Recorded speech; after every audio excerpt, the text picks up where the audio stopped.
If your baby can self-settle at bedtime but still waking too hourly overnight, let's talk about what might be going on.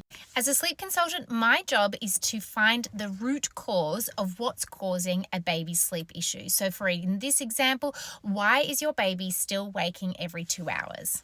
And the truth is that we all wake pretty much every 2 hours overnight, even as adults. But what we can do as adults and sleep-trained babies is that they are able to put themselves back to sleep without needing to be rocked, patted, or bounced.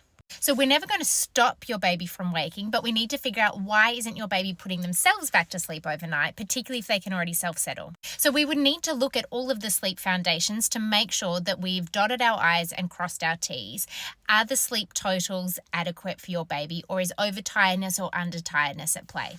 Is there any genuine hunger because maybe feeds are a bit snacky and not so great during the day? But most of the time, it then comes down to habit and consistency. So the fact that your baby can self-settle at bedtime is half the battle won. Now you need to use that same technique that you taught your baby to self-settle at bedtime and apply it to all of those 2 hourly overnight wakings unless it's an age-appropriate feed. So for example, if I was working with a 5-month-old baby, I would be scheduling in 2 4-hourly feeds overnight to begin with, particularly if they've been fed back to sleep every 2 hours. So that's going to sit probably somewhere around 11:30 and then 2:30 or 3:30 in the morning.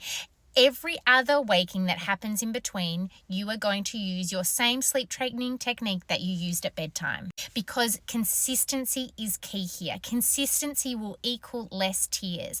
Babies love patterns. So we want your baby to be able to pick up on that when they wake between a sleep cycle.